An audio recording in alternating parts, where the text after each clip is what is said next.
Hi, my name is Myra Rivera, and I am a senior this year at the University of Houston. A little bit about myself. I just got married in November, and for my honeymoon, I got to travel to Paris, which was amazing. I enjoyed it, I loved it. I was very nervous because I didn't know the language, I didn't know what to expect. I hadn't been out to Europe before, so it was very interesting to me. What surprised me was that actually a lot of the places and a lot of the people we met spoke Spanish, English, French, and some either spoke other languages. So it was amazing for me to see that. I was honestly shocked. Very helpful, but I was very happy to know that there was people there that could help me so I could understand the language. I am currently pursuing my degree EC through 6. Um, I decided to do elementary because I wanted to teach second grade, between second and fourth grade, were my top choices when I first started College of Education. I like those grades just because I feel like kids are at the age of exploring.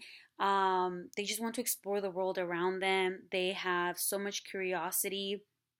I just love that they have that itch of learning, and the fact that the grade and the age they are at, second and fourth grade, I feel like they are old enough to where they know the rules, they can follow procedures, and you can do so much more exploration and deep thought, th- deep thinking, critical thinking with them when it comes to projects and just learning in general.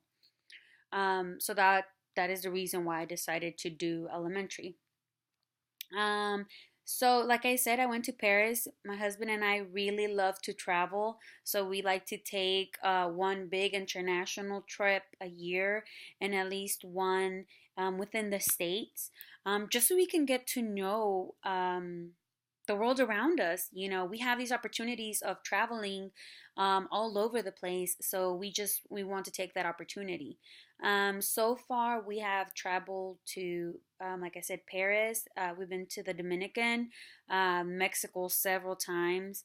Within the states, I want to say we've been to Utah, we've been to California, Georgia, New York. Those are just some of the places we've been, which I love because it's interesting to see the different culture. And although they speak Spanish and English, it's just interesting to see how different they speak it. The accents, the word usage that they use is just so interesting to me, and especially when I've been to Florida. That's the most fascinating part. My family's background is my parents are from El Salvador. They're born and raised there. I am the first generation born here. So it's interesting to me when I go to these other states to meet people that whose parents or themselves are from El Salvador, and they speak so differently. And the everything about the way they do everything is just so different. So it's very interesting to me, and that is why I love to travel as well. When I was growing up in my home, I was predominantly Spanish speaking. My parents, like I said, they had just moved to the United States, so they didn't speak much Spanish. So I spoke Spanish, nothing but Spanish in the home. I actually learned English in school, and that was kind of my only source to learn English other than TV shows and music. Basically, that other than those two outlets, school was my primary outlet, or I guess area where I learned English. I remember being in elementary and actually being in the ESL program. I remember always having two teachers within my classroom. I know I went to pre-K, and I want to say either in first or second grade was when I actually was tested out of ESL, or moved out of ESL, I guess I could say. I had two teachers when I was in kindergarten, and the same two teachers were my teachers in first grade. They moved with the grades, and I found it interesting because the class was primarily spoken in Spanish, but one would speak, I mean, sorry, I was primary speaking in English, but one of them spoke Spanish.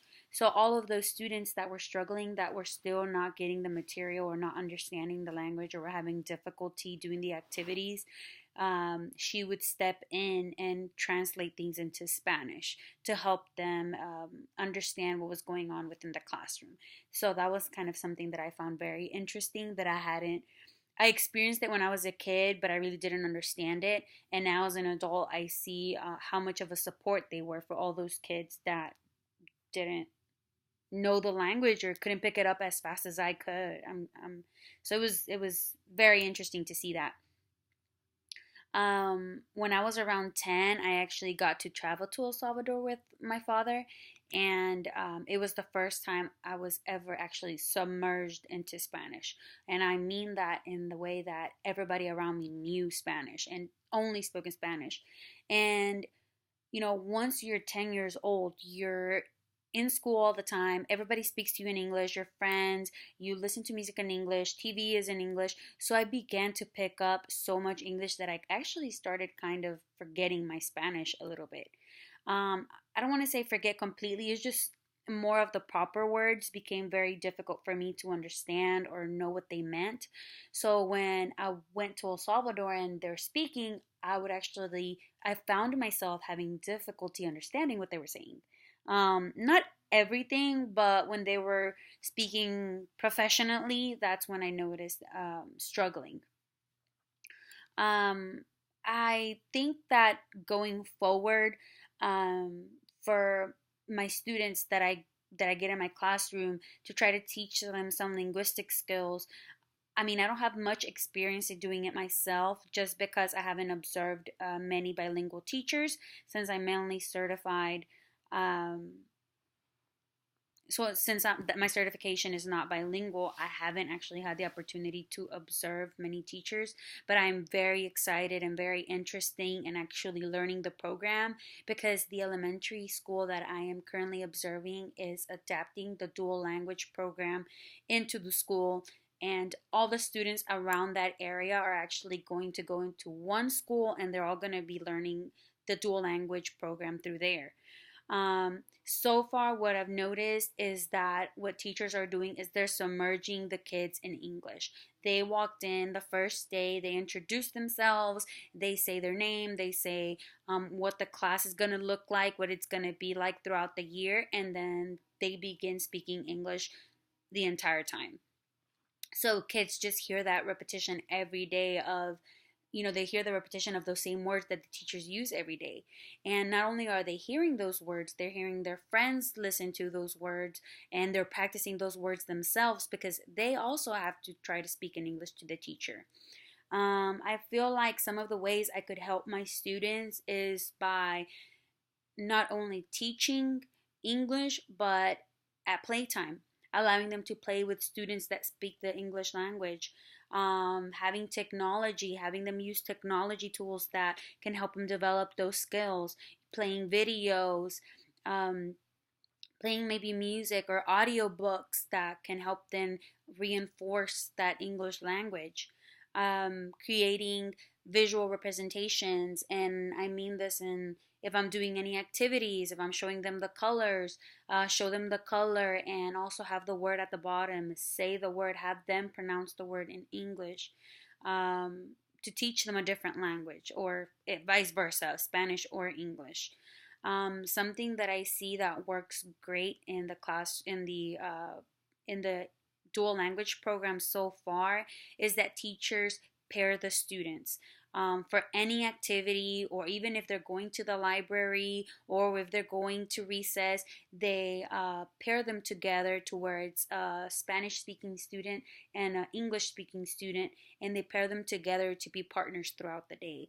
And I feel like having pair share time in the classroom and activities where they work together is a way that I would like to incorporate us I would like to incorporate that in my classroom so kids can start understanding and practicing the language. Having them participate in classroom activities is another way that I think I could help them with their linguistic skills. I am very excited to get into this classroom and learn everything I can about second language because I don't have much experience in it, and I really want to be knowledgeable over the material because once I graduate, I do plan on going back and getting my certification, my bilingual certification. So ultimately, that would be my goal. So I'm very excited to start this class, and yeah, that's me.